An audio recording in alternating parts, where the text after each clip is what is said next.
In the month of January, Tesla took back the crown for the largest EV seller worldwide. Now, this probably won't be reported on by the media, so I figure, well, at least one person can bring you this news. Now, does this mean that Tesla will win this year versus BYD? No, I don't think so. I think it's likely BYD will probably take the sales crown for the entire 12 months. But in January, most certainly Tesla has taken it back. There's absolutely no question about that. Hello, my friends. Welcome to the channel. I'm Sam Evans. You're watching The Electric Viking. In the month of January, BYD sold, they actually sold about 30% more EVs in January this year than they did in January the previous year. But still, Tesla probably sold around 50 to 60, possibly even 70% more electric cars in January than BYD. And the reason, I'll get to the reason in just a minute. BYD sold about 105,000 EVs, but it sold 200,000 vehicles. Of course, more than 90% of BYD's sales were in China, and that's the key reason. In January, February, and March, Chinese sales are very, very low. The largest 3 months of the year for China's car market is, of course, October, November, and December.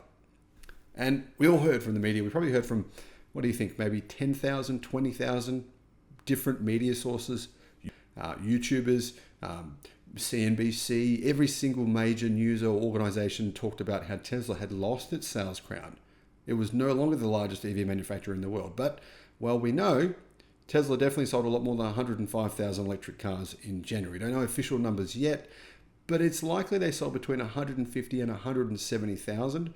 That's the approximate data from most aggregate websites, from most analysts. So we don't know exactly, but it's definitely a lot more than 105,000 either way. Now, it's very, very likely, in fact, that for the first 3 months of this year, Tesla will once again be the largest EV seller worldwide. Of course, that momentum will start to swing towards the middle of the year as the Chinese market picks up steam, gathers momentum. But it is a bit misleading, this whole concept that Tesla is no longer the largest EV company in the world. It's misleading because, if China's car sales market, 40% of their cars are sold in the final 3 months of the year, and if BYD is primarily selling cars in China, then the data was always going to be skewed against Tesla. And to give you some context on this, the skew is it's quite extreme. BYD actually sold 41% less electric cars in January than they sold in December of last year. 41% is a pretty big deal. I reckon in the future, maybe 2030, these numbers are not going to look like this because BYD will be selling electric cars in a lot of other countries other than China, which they already are, but they're just not selling very many of them.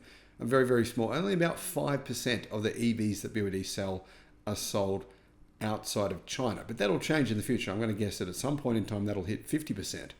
Just we're nowhere near that yet. Now, Electric has made a headline that says this: BYD's EV sales grew nearly 50% in January as exports reached a new high.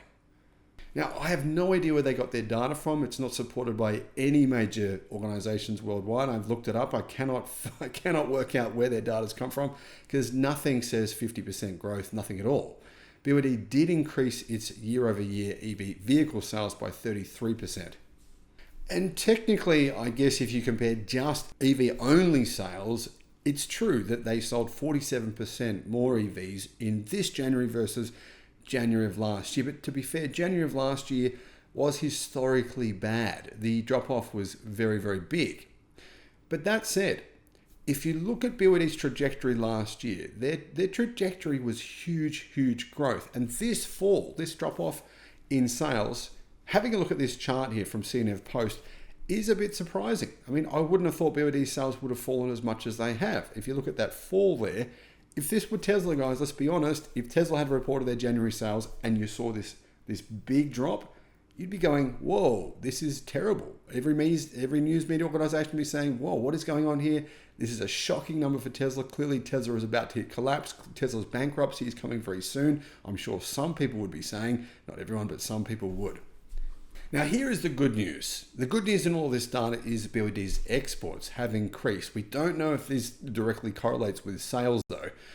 It's being probably incorrectly reported that it does, but it doesn't. You've got to say a sale is a sale. Now, sending a vehicle to another country is not technically a sale. However, BYD did export a record number, 36,000 vehicles, up 247.6% from the 10,400 vehicles it exported in January of last year.